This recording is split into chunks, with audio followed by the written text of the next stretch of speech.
Welcome to History and Politics with Dr. Brovkin. Today, my dear friends and subscribers and visitors to my channel, I'd like to talk about the coalition of the willing.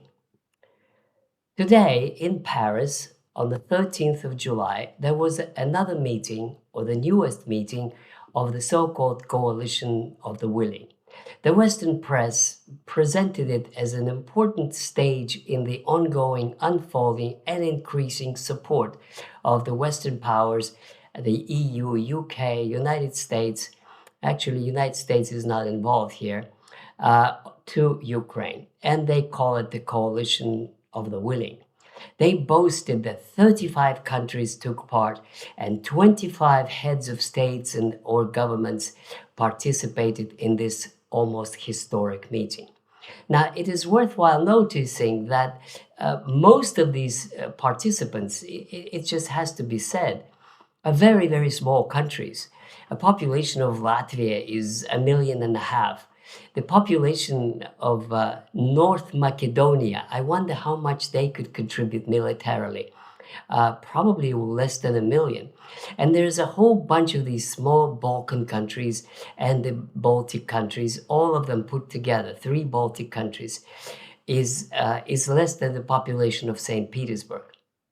So in any case, they all assemble, and Macron made his speech defending freedom and democracy and liberty, and all this sounds very nice on the eve of the 14th of July, the French Revolution Day, the Bastille Day. But let me look at what I'd like to do is to outline what they decided, and then to give a kind of a brief appraisal as to whether this is true, false, whether this is doable, and what impact it would have if it is implemented. So the highlights presented by President Macron was number one, air and missile defense boost.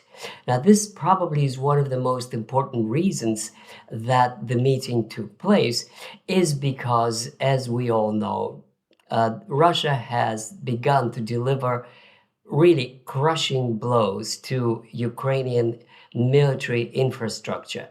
And the latest blows at the beginning of July, there were no interceptions at all, none. All of the Russian missiles have reached their targets. And the way the Russians do it is that they first saturate the air with relatively cheap drones. And after that go the ballistic missiles. And after that, to hit the important target, goes the hypersonic missiles. In any case, so to boost the air defenses of Ukraine, this is what this meeting was supposed to be about. Zelensky complained at the Ankara meeting of NATO that Ukraine needs this and needs that, and there's a list of what they need, but most importantly, air defenses. Number two is pretty much a continuation of number one, which is anti-ballistic cooperation. Joint development and funding system for the Freya, a cheaper, mass-producible Patriot analog using Firepoint's FP7X interceptors. So I'll comment on that. Just let's remember this is number two. Joint development of anti-ballistic missiles to intercept Russian ballistic missiles. And then the next third item is pretty much just political support. Security framework guarantees, planning for post-ceasefire, and then finally the long-term support, cooperation, packages of all kinds of support, and so on. So the multinational force among them. One last item is the ceasefire monitoring together with the United States, long-term military support, and binding guarantees. So all of these are pretty much something that Zelensky would love to hear.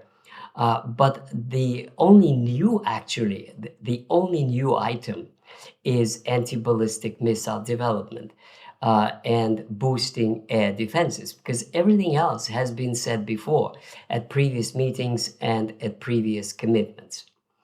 As you probably all know, the NATO meeting has committed for 70 billion dollars or euros, I don't know exactly, of funding for 2026. Now, this is one analyst said that this is pretty much rehashing or putting in a different kitty the 90 billion that was committed to Ukraine earlier for 2 years. Now, this meeting today has not mentioned any figures whatsoever. So presumably the promise of 90 billion still on. But so far, the Ukrainian sources say only a few billion have arrived and the others have not. And we're pretty much past the half-year mark. So how in the world they're going to make it to supply 70 billion, that's the latest promise, or 40 billion, that's the earlier promise, is not clear at all. But let me focus on the most important part, and that's the one that the meeting was supposed to resolve the issue. Boost air defense systems. Now, of course, the sort of a sensation was before we moved to the Europeans, there's a promise by President Trump to give a license to the Europeans to produce Patriot missiles. And some of the optimists have already been saying, oh, within this year, maybe early next year, Ukraine is going to produce Patriot missiles, and then, the Russians would not be able to hit their targets. Well, of course, nothing could be more false than this. It took the Germans many years to start production. The Japanese, actually. The Germans have not yet begun their licensed production of Patriot missiles. And specialists tell us it's a very, very complex procedure, and it is done by a variety of producers, assembled by Raytheon, McDonnell Douglas. It's put together. This is not easy to just start reproducing them. Besides, I don't think it would ever happen because the United States would not relinquish its control over its air defense development, PAC-3. So this is just, if you give it to Ukraine on a license, theoretically, Ukrainians can do anything they want with it. And they may start selling them to some African countries or some other countries, or that may resell it to, let's say, Venezuela or any other country that is not particularly friendly to the United States. In other words, this is just plain nonsense. This Trump said just to say something favorable to Zelensky during the NATO meeting, and I don't think it was ever meant to be serious. But even if it were, it's physically impossible for the next several years in the best possible scenario. Now about the cheap alternatives, the so-called Freya, which is the Firepoint company, which is pretty much British repackaged missiles that are supposedly assembled in Kiev. It was destroyed. It was hit bad I think it was a few days ago that the Russians attacked a Firepoint factory in Kiev, and it was pretty much made impossible to produce anything there. But they like talking about it, and they keep saying that they are going to produce a missile with the range of 800 or more than 1,000 kilometers, and with a cost of 800,000 rather than several million that each Patriot missile costs. So this is what they want. That has been the funfair all about it. The big question is, will they be able to do it? And the simple answer is highly unlikely. Why? Because this is supposedly this is a joint production of many countries, and it would be very difficult logistically for them to coordinate which parts each country does, and most importantly, who is going to pay for the construction. Now, in that context, just today, during the so-called willing, coalition of the willing, there were four NATO countries that are unwilling. And they have declared that today. This is Slovakia, Czech Republic, Hungary, and Bulgaria. They say no, they're not going to pay for any of it whatsoever. Now, we also know that that there are other countries that are just equally uninterested in paying, but are not declaring it openly. Now, the most important and difficult part to overcome for the so-called willing is that there aren't money available for it. The money has to be voted by national parliaments. And all of these countries that are supposedly willing have a budget deficit that has to be voted by not von der Leyen, not by the Europeans, but the French Parliament, British Parliament, and the Bundestag in Germany. And they don't have any money for this.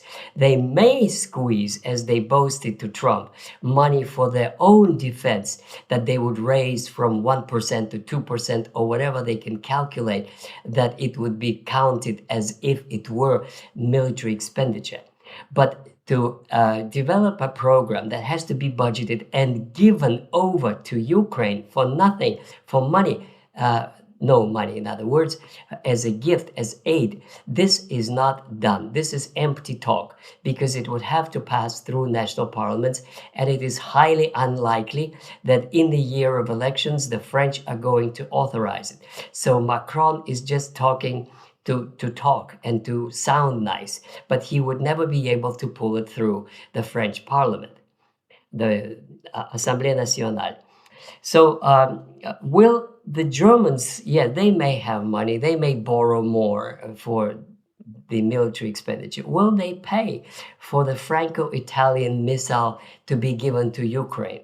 I doubt it very much, because they also have a parliament which is becoming increasingly sensitive to the budget issues, because Germany is in contraction economy and they are paying enormously for the oil that is nowhere to come from now that the Russians are out, the Kuwait and Gulf states are out, and the crunch is coming for the European industry. Now, this is pretty much it. The rest of it is just nothing but rehash of old commitments, such as multinational force to be put in Ukraine after ceasefire. Now, the question is, what if the Russians don't sign the ceasefire? How are you going to force them to come to the negotiation and do ceasefire? Well, the answer is very simple. They repeat the same tale that Zelensky has been trying to push through for at least 2 years, since 2023, actually. And the narrative is that Russia will be forced to accept Western position and boots on the ground and the ceasefire and all this when the West helps Ukraine to start its winning campaign through the drone warfare. And I need to comment on this, because it's been an ongoing campaign in Western media, as if you say so, that is so. Well, they say that Ukraine is now mounting drone campaign that is going to lead it to victory. They're going to force the Russians to sign agreement of ceasefire, after which the French can sneak in with the British and put the boots on the ground and do the rest of it. Now, this narrative of Ukraine winning because of their successful strikes by drones is absolutely and totally misleading. And let me explain why. First of all, because the Russians are learning really very quickly how to stop the drones. Now, most of these drones are very small. They're the size, the biggest of them is the size of a Cessna airplane. Most of them are hand held, and they're like a meter or two, and they fly supposedly far away for 2,000 kilometers, and they supposedly managed to hit a oil facility in Omsk in Siberia, thousands of kilometers from Ukraine. Well, just actually yesterday, the FSB, the Russian political police, uncovered the plot. And they showed the video how the drones were dropped at the border between Kazakhstan and Russia, and that a truck picked them up, and then essentially they took these drones by truck to a place where the saboteurs were supposed to pick it up and launch it. In other words, a lot of these drones hit way deep inside Russia, are not flying undetected for thousands of kilometers. They are launched either from the hostile territory of neighboring countries, such as the Baltic countries, or in this case, most likely from Siberia by the saboteurs, or from Kazakhstan. And the Kazakh border is not protected at all because this is supposedly a partner of Russia. So the way it works is that the saboteurs pick up the smuggled drone components and then put them together, and then they launch them. This is what has been proven true today by the FSB. Now, suppose that they do hit, and they do hit occasionally a easy to ignite facility. Would that force the Russians to abandon Donbass? Would that force them to accept capitulation? Would they force them to allow the British and the French to come to Ukraine and establish their bases? The answer is categorically no. This is simply daydreaming. They are creating a fable that Ukraine is winning, whereas in fact they have not done anything than promises for Ukraine. I wonder what they're doing. They're just probably trying to encourage the Ukraine to keep on fighting and do damage to Russia without actually doing much to support the Ukraine war effort. And let me give you one figure that I just discovered before I did this, prepared for this video. The total the total figure of European and UK without the United States support to Ukraine, total, military, civilian, all kinds. The total figure from 2022 to July 2026 is 232 billion. This is how much Ukraine received in this time. Now, during that same time, Ukraine, during this time, the European Union countries have paid to Russia $240 billion. In other words, the European Union has paid more to Russia during these years than the total that it delivered to Ukraine. So all this talk about depriving Russia, depriving Putin of the money to sustain his war effort is just all lies, nonsense, because they paid more to Russia, because they cannot live without Russian oil and gas, because their industry is collapsing without it. And now it's going to collapse even further because Trump unleashed a new war in the Middle East. And all this talk about blah, blah, blah, help Ukraine, giving missiles, developing missiles, is nothing but a joke. That's it, my friends, for today. I am happy to tell you that you could not only watch this, but also listen to my podcasts on RSS and Apple and other platforms. And you could also, if you want to read, plus additional material, you could see on your screen my Substack account. And please read my book, From Vladimir Lenin to Vladimir Putin, which is a history of Russia for the 20th century plus Putin's years. Goodbye.